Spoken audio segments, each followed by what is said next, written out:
दुनिया में ऐसा कौन है जिसे याद नहीं आती माँ। बहुत पहले की बात है कि अनार के एक पेड़ पर बुलबुल ने घोंसला बनाया। उसमें उनके नवजात बच्चे थे। अचानक तेज बारिश होने लगी। बुलबुल के घोंसले पर नज़र पड़ी। उसने अपने पंख खोलकर उनके नीचे बच्चों को छिपा लिया और खुद भीग रही थी। यही तो होती है न माँ, जो अपनी जान की कीमत पर बच्चों को बचाती हैं। और यह भावना मनुष्यों में ही नहीं, तमाम पशु पक्षियों में भी पाई जाती हैं।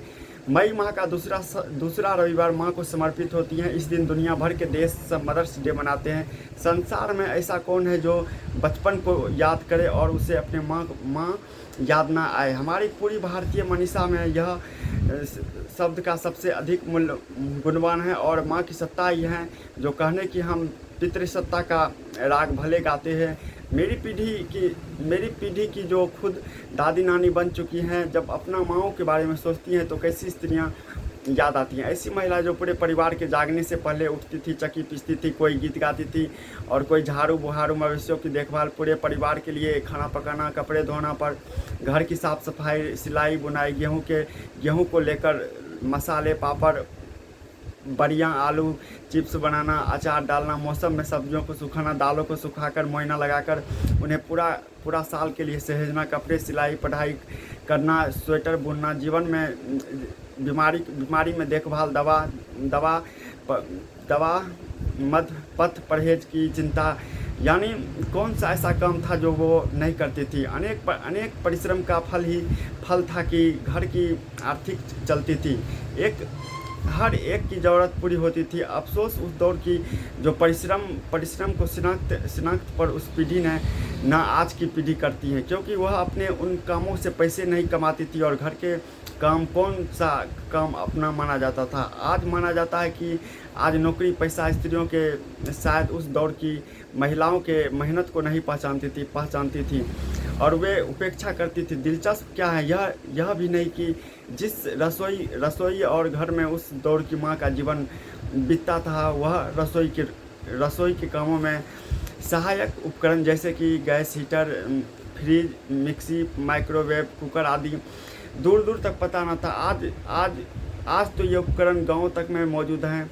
तब चूल्हा फूकते उम्र निकल जाती थी, लेकिन शायद ही कोई शिकायत करती थी।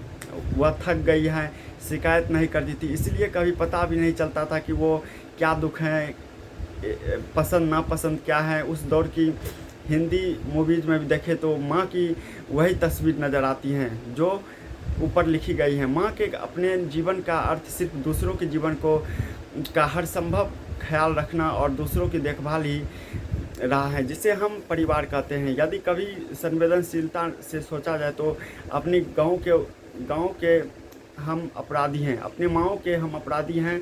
हमारे कभी उन्हें जानना नहीं चाहा। माँ के कर्तव्य ऐसे क्यों थे जहाँ उनके अधिकार मानवीय मूल्यों पर जिन्हें कहते रहे हैं। यह सुना गुण है। उस माँ और हमारी अगली पीढ़ी की माँओं से कितना अंतर है। आज की माँ के पास सूचना चुटकी बजाते ही मौजूद हैं। अधिकांश घरों में बहुत सी सुविधाएं मौजूद हैं। बाजार भी तरह तरह से उनकी मदद करने के तैयार हैं, बस जेब में पैसे होने चाहिए। आज की शिक्षित स्त्रियां माँ हैं जो उनके पास बच्चों को पालने के लिए केयर की सुविधा हैं। गरीब स्त्रियों तक के लिए आंगनबाड़ियों हैं। हमारी माँओं के लिए ऐसा कुछ भी नहीं है। काश उनकी शिक्षा के बारे में सोचा गया होता तो उन्हें भी जीने के कुछ मौके और मिले होते। सब पीढ़ी की आज भी दुनिया की हर माँ अपने बच्चों को बेहतर भविष्य देना चाहती हैं और हर उस परेशानी से मुक्त रखना चाहती हैं जो माँ के हिस्से में आई।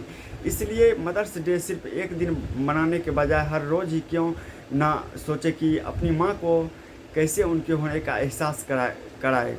यूँ भी अपने जीवन से जुड़ी हुई चीज़ें हैं, वे हैं माँ, जैसे कि धरती, प्रकृति, नदियाँ, फसल आदि।